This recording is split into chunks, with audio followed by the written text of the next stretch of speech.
1 ঘন্টা যাচ্ছে বোধহয়, এখনো পর্যন্ত আমাদের কাছে খুবই স্বাভাবিক মনে হচ্ছে। এবং বিশেষ করে ভোটার উপস্থিতির সময় যখন বাড়বে, বিশ্ববিদ্যালয়ের শিক্ষার্থীরা হল থেকে আসবে। আর যারা অনাবাসিক শিক্ষার্থী তাদের বাসগুলো ইতিমধ্যে ঢাকা বিশ্ববিদ্যালয়ে প্রবেশ করছে। আমাদের উদাত্ত আহ্বান থাকবে ঢাকা বিশ্ববিদ্যালয়ের শিক্ষার্থীদের প্রতি, বিশেষ করে যারা অনাবাসিক শিক্ষার্থী তাদের প্রতি উদাত্ত আহ্বান থাকবে যে আপনারা ভোট কেন্দ্রে চলে আসুন এবং আপনাদের উপস্থিতিতে এবং ঢাকা বিশ্ববিদ্যালয়ে যারা আবাসিক এবং বিশেষ করে অনাবাসিক শিক্ষার্থীদের উপস্থিতিতে আমরা মনে করি সব থেকে যোগ্য নেতৃত্ব বেড়ে আসবে বলে আমরা বিশ্বাস করি। এবং গত 17 বছর ধরে যে বাংলাদেশের মানুষ পারেনি, বাংলাদেশের থেকে বঞ্চিত করা হয়েছে, বিশেষ করে তরুণদেরকে যে সংক্ষুব্ধ করে রাখা হয়েছে, আমরা মনে করি আজকের এই ডাকসুর নির্বাচনের মাধ্যমে বাংলাদেশের মানুষ যে ভোট প্রদান করতে ইচ্ছুক তার একটি শুভ সূচনা আজকের এই ডাকসুর মাধ্যমে হবে বলে আমরা প্রত্যাশা রাখছি। এবং এখনো পর্যন্ত আমরা দেখছি যে ঢাকা বিশ্ববিদ্যালয়ের 8টি ভোট কেন্দ্রে অত্যন্ত শান্তিপূর্ণভাবে ভোট প্রদান হচ্ছে। দিন যত বাড়বে আমরা সার্বিক পরিস্থিতিগুলো আরও আসলে ভালো বলতে পারবো বলে আমরা মনে করি। আসলে এখনো পর্যন্ত 1 ঘন্টার পরিস্থিতিতে আসলে বোঝা যাবে না যে সন্তুষ্টির জায়গা বা কোনো জটিলতা আছে কিনা বা কোনো সমস্যা তৈরি হয় কিনা। তবে 1 ঘন্টা ভোট প্রদান হয়েছে সেটার বিষয়ে আমরা মনে করি যে সার্বিকভাবে এটি সন্তোষজনক অবস্থায় রয়েছে। শিক্ষার্থীরা আসছে এবং বিশেষ করে অনাবাসিক শিক্ষার্থীর বাসগুলো আমরা খবর পাচ্ছি যে বিশ্ববিদ্যালয়ের মধ্যে প্রবেশ করছে। এটি এক ধরনের স্বস্তির খবর বলে আমরা মনে করি। এবং যেটি আমরা দেখলাম যে এখানে কয়েকজন শিক্ষকের আচরণ আমরা মর্মাহত হয়েছি। বিশেষ করে তারা একটি বিশেষ রাজনৈতিক দলের, আমরা যদি আরও স্পেসিফিক যদি বলি তাহলে তারা জামাত ইসলামের বিভিন্ন প্যানেলের পক্ষে তারা কাজ করছেন বলে আমাদের প্রাথমিকভাবে প্রতীয়মান হয়েছে। এবং তারা আমরা দেখেছি যে শিবিরের প্যানেলের বিপি প্রার্থী সাদিক কায়েম যেরকম অভিযোগ করেছেন, আমরা দেখছি এই কেন্দ্রে একজন প্রক্টর রয়েছেন যে আমাদের সম্মানিত শিক্ষক মাহবুব স্যার, তিনিও সাদিক কায়েমের বাসায় একই অভিযোগ করেছেন, মানে জামাত ইসলামের মতো করে অভিযোগ করেছেন। এটি দুঃখজনক।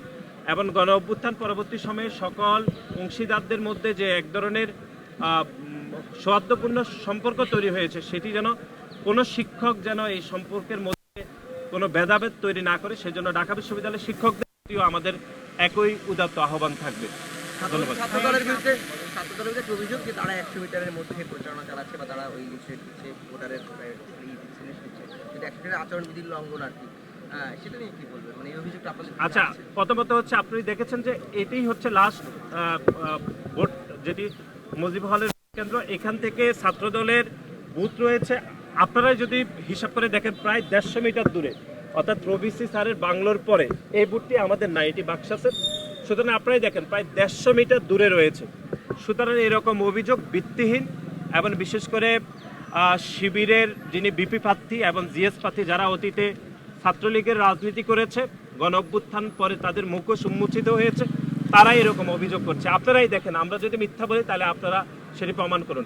এখান থেকে প্রায় 150 মিটার দূরে ছাত্রদলের ভোটটি রয়েছে এবং প্রভিসি স্যারের বাংলোর পরে রয়েছে আমাদের ভোটটি।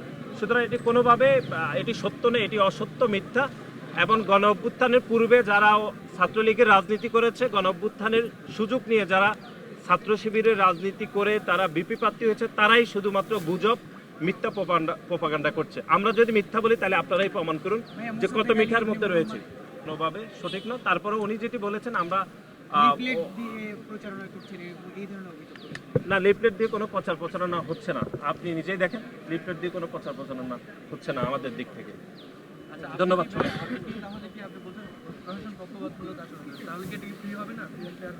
না, আমরা বলছি যে এখানে দায়িত্বপ্রাপ্ত একজন শিক্ষকের আচরণে আমরা মর্মাহত হয়েছি। সামগ্রিকভাবে তো আমরা বলছি না, যে আরও দায়িত্বশীল আচরণ করা উচিত। শিবিরের যিনি বিপি প্রার্থী তার বক্তব্য যেরকম, আমাদের সম্মানিত শিক্ষকের বক্তব্য যদি একই হয়ে যায় তাহলে তো এটি খুবই দৃষ্টিকটু মনে হবে বলে আমরা মনে করি। ধন্যবাদ সবাইকে। আমরা লক্ষ্য করলাম শিবিরের ভিপি প্রার্থী তিনি বললেন, তাকে প্রশ্ন করা হয়েছিল যে আপনারা নির্বাচনে যে কোনো ফলাফল আসলে মেনে নেবেন কিনা, তারা মেনে নিবেন না নিবে, তারা বলেছে পর্যবেক্ষণ করছে। আপনারা কি বলবেন, ফলাফল আসলে মেনে নেবেন কিনা নাকি? দেখুন, এই গণ অভ্যুত্থানের আশা আকাঙ্ক্ষার এক ধরনের বিষয় রয়েছে যে ভোটাধিকার প্রয়োগ। বিশেষ করে আপনি জানেন যে 17 বছর ধরে বাংলাদেশে কোনো নির্বাচন হয়নি।